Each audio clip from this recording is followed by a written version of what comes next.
欢迎来到自说自话的总裁。今天我们来聊一个实验——老鼠乌托邦。我第一次听到这个实验的时候，还是在大学里读生物，当时我正在处理恶臭的老鼠窝，学姐在旁边说，我好想重复老鼠乌托邦那个实验呢，据说它预言了人类社会的结局。听完这个实验，我好几天没有吃东西，真的，我至今都还在思考，这会不会真的就是人类社会的结局。今天和大家一起分享这个故事，看看大家有什么样的想法。1968年7月9日，美国马里兰州的一所实验室中诞生了25号宇宙。一个叫做约翰·卡尔洪的人成为了这个宇宙的造物主，他将4只公鼠和4只母鼠放到了25号宇宙当中，这里面有老鼠们永远也吃不完的食物和水，而且实验人员也会时刻保护着这些老鼠，让它们远离一切外来的伤害，比如说疾病、气候、陷阱等等等等。这个25号宇宙就是老鼠的乌托邦。但是这个乌托邦有唯一的一个缺点，那就是空间有限，最多只能容纳3840只老鼠。25号宇宙是一个正方形的盒子，盒子的四面墙大概高1.3米，盒子的底边大概宽2.6米，墙壁中有隧道、房间供老鼠们活动和居住。实验就这样开始了。但是谁也没有想到，几年之内8只老鼠和它们的后代全部死亡，无一幸存。这期间25号宇宙的环境和资源从来没有改变过，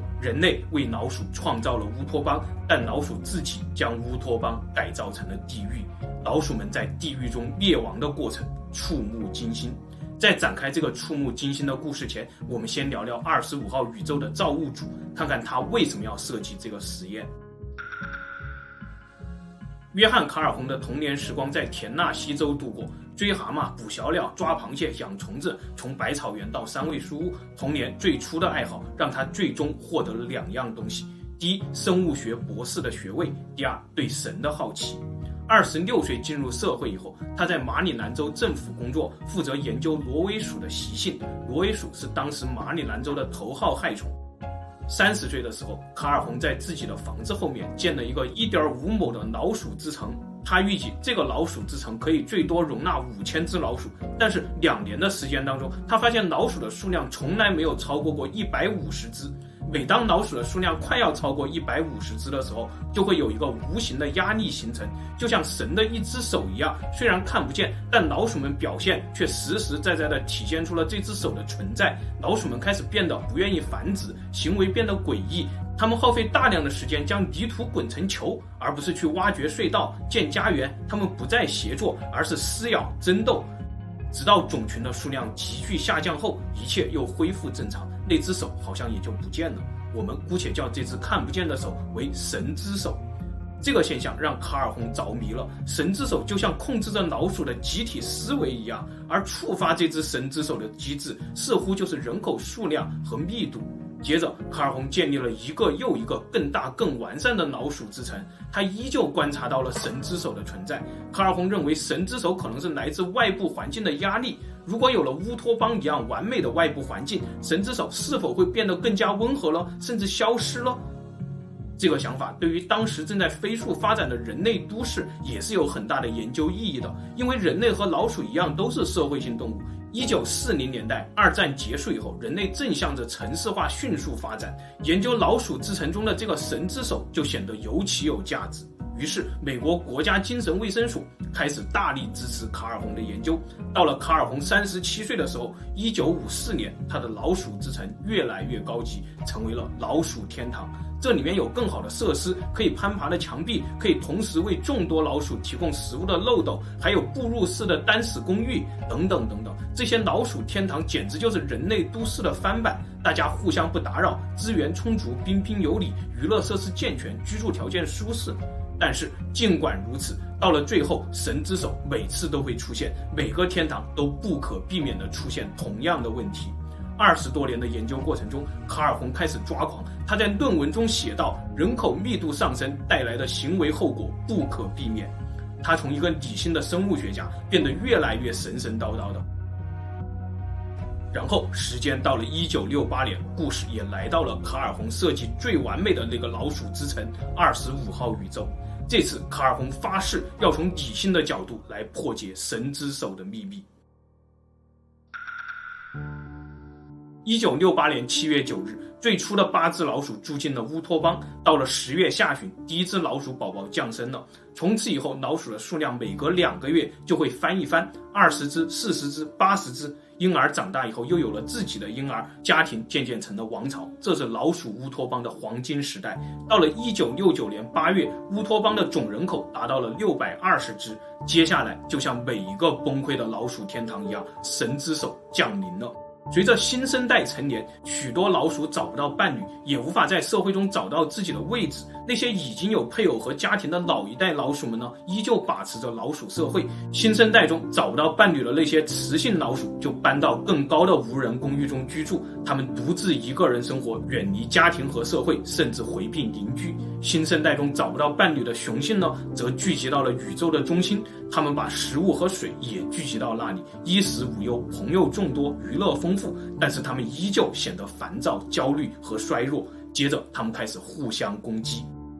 与此同时呢，那些有配偶、有社会地位的老一代还在继续的繁衍、扩张家族的势力，但是他们也出现了一些诡异的行为。他们不停地移居巢穴，避开那些他们认为不友好的邻居。他们过早地将婴儿踢出巢穴，让他们成为宇宙中心或者宇宙高处的新生代。接下来，人口增长放缓了。在完美的乌托邦中，新生代的老鼠们对社会的恐惧甚至超过了以往所有老鼠天堂的预期。他们将所有的时间都花在饮食、睡觉和梳妆打扮上。他们不再打架，也不再求偶交配。这些老鼠彻底变了。卡尔洪试图改变他们，将他们移到正常的鼠群环境中，他们也都像忘了本能一样不知所措。本来曾经的老鼠之城中，那些忘记本能的新生代会慢慢减少，最终当老鼠数量下降到一定量以后，神之手就会离开，新生代又会重新融入老鼠社会。但是在完美的25号宇宙乌托邦当中，情况却不一样。新生代们一直游离在老鼠社会之外生存着，最高峰时期整个鼠群规模达到了2000只。之后慢慢的所有老鼠都变成了新生代，新生代的行为诡异，不愿意繁殖，然后整个老鼠社会彻底崩溃了。到了1970年5月，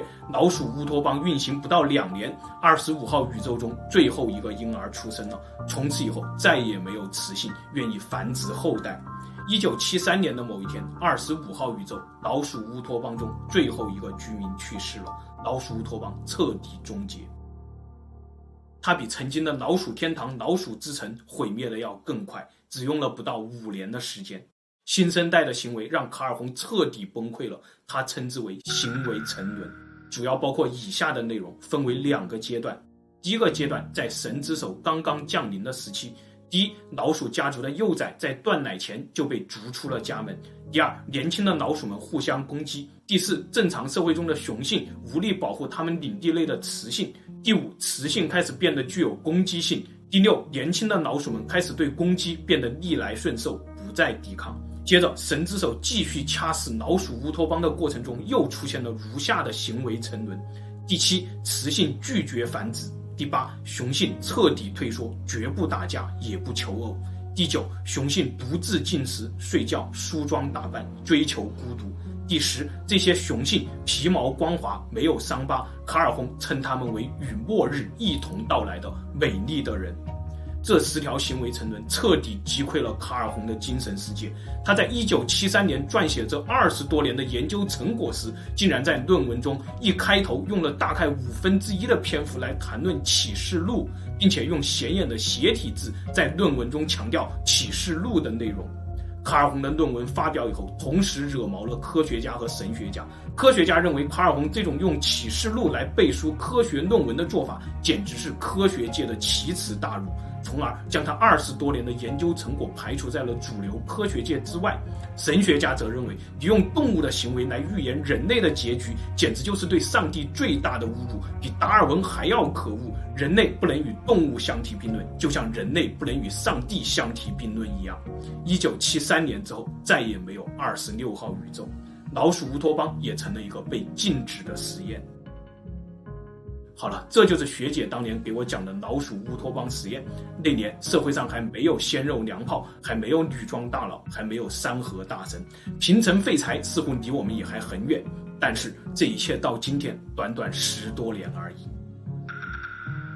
接着学姐又给我讲了一个都市传说。时间回到1995年，旧金山费尔蒙特大酒店，时任美国国家安全顾问的布热津斯基在大会上提出了奶嘴乐计划。与会的500名人类精英一致通过了这个计划。这些人类精英包括前苏联领导人戈尔巴乔夫、美国总统乔治·布什、撒切尔夫人、索罗斯、比尔·盖茨等等领域的顶尖人士。这是一场决定人类命运的闭门会议。当时的精英担忧即将到来的全球化和城市化中，人类将会不可避免地陷入28原则，20%的精英将掌握80%的资源，80%的人口将成为所谓的垃圾人口。这个现象其实并不会让精英们感到担忧，真正让他们担忧的是，如果这80%的人口意识到自己的窘境以后，是否会造反，从而摧毁掉精英们的乌托邦呢？会议讨论了3天，直到布热津斯基冷峻地说，给那80%的人嘴里塞上奶嘴，再给他们大量的娱乐刺激，视频节目、电子游戏、无用商品、狗血八卦等等等等。总之就是用各种无意义的内容刺激他们的各种感官，让他们沉溺其中，不会思考，成为被精英们豢养的家畜，用他们的热爱毁掉他们，给他们奶嘴加娱乐。布热津斯基的妙计从此被称作奶嘴乐。这场闭门会议被2个不入流的德国记者记录在《全球化陷阱》这本书当中。这本书在1996年的时候就出版了，但是除了书中的单一记录以外，我们再也找不到任何证据能够证明这场会议曾经举行过。所以30年来，费尔蒙特会议也只能作为阴谋论在互联网上像幽灵一样的传播。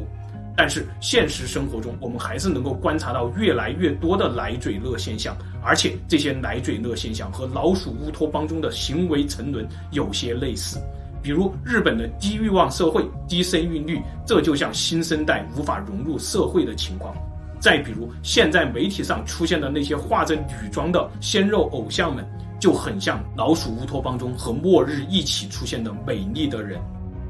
老鼠乌托邦从出现美丽的人到最后一个婴儿诞生，大约用了180天的时间，3代人左右。人类的3代人大约是75年的时间。但愿事实不是这样的。最后跟大家再分享另外一个著名的实验。